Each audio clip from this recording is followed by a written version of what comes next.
सकते हैं कि देवेंद्र फडणवीस जी भी नामांकन भरने यहाँ से संविधान चौक से नामांकन भरने गए थे, पर उस दिन कुछ घटना हुई यहाँ पर और कुछ एक तरीके से कुछ रेलिंग और बैरिकेड्स भी टूटे, उसके ऊपर क्या बोलेंगे आप? मैं राकेश धारगावी दीक्षा भूमि संघर्ष समिति का अध्यक्ष के नाते यहाँ पर आपसे बात कर रहा हूँ। 25 अक्टूबर 2024 को माननीय देवेंद्र जी फडणवीस नामांकन पर्चा दायर करने के लिए संविधान चौक पे आए थे। यहाँ पर माल्यार्पण के वक्त जैसे उन्होंने माल्यार्पण किया, उनके साथी बीजेपी के और कार्यकर्ता भी थे। माल्यार्पण के वक्त उन्होंने जय श्री राम के नारे यहाँ पर गूंज रहे थे, जो कि डॉक्टर बाबा साहब अम्बेडकर के स्मारक पे आने के बाद ये महामानव का एक अपमान था, क्योंकि महामानव ने कभी भी मैं जब बौद्ध धर्म की दीक्षा ली थी तब उन्होंने कहा था कि मैं कृष्ण राम को भगवान नहीं मानूंगा, बुद्ध को, तो ये बात उन्होंने कही थी।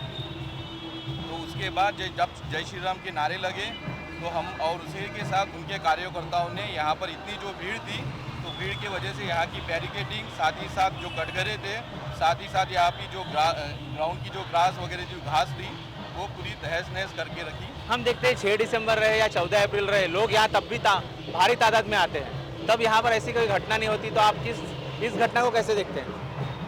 इससे जो देवेंद्र फडणवीस जी साहब का जो पर्चा भरने के वक्त जितना क्राउड यहाँ पर आया था, उससे ज़्यादा क्राउड यहाँ पर 14 अप्रैल को भी आता है, 6 दिसंबर को भी आता है। साथ ही साथ यहाँ पर बहुत से आंदोलन होते हैं, गोवारी समाज के भी आंदोलन होते, लाखों की भीड़ हमने यहाँ पर देखी, बट ऐसी घटना यहाँ पर अभी तक कभी नहीं हुई। ये सोची समझी साजिश थी बीजेपी की, क्योंकि इसके पहले भी उन्होंने दीक्षा भूमि अंडरग्राउंड पार्किंग के नाम पे तोड़ने का एक षड्यंत्र रचा था।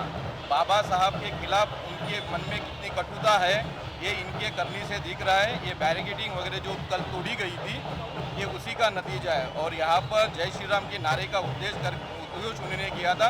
इसी के खिलाफ हमने 27 अक्टूबर 2024 को सीतामढ़ी पुलिस स्टेशन में FIR के लिए वहाँ पर गए थे। 12 बजे से हम वहाँ पर सीतामढ़ी पुलिस स्टेशन गए। 7 घंटे के संघर्ष के बाद उन्होंने सिर्फ हमारी NC दाखिल की है और इसके लिए ACP की एक कमेटी उन्होंने बैठाई है, जो कि इसकी जांच करेगी। आज हमारे जो कार्यकर्ता लोग हैं दीक्षा भूमि बचाओ संघर्ष समिति के, उनके सभी के आज स्टेटमेंट लिए जाएंगे। और आज हमारे को वहाँ पे DCP बदने साहब ने हमें आश्वासित किया था कि 1-2 दिन में हम यहाँ पर आपको इसकी FIR की कॉपी आपको प्रोवाइड करेंगे। तो आज जो भी इन्वेस्टिगेशन हो जाएगा हम उसी के लिए यहाँ कौन से नेता वहाँ मौजूद थे और क्या बोलेंगे?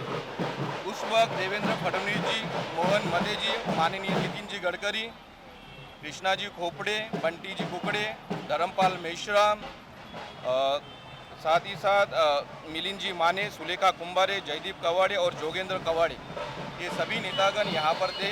हमारे ये रिपाई के जो इन्होंने युति की है, जोगेंद्र कवाड़े और सुलेखा ताई कुंभारे, उनके कानों में यानी कोई गूंज नहीं आ रही थी या उन्होंने आंखों में पट्टी बांध के रखी है।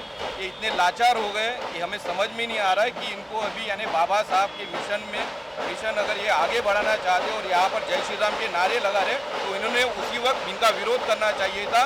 साथ ही साथ जो इनके साथ युति थी वो युति तोड़ना चाहिए था।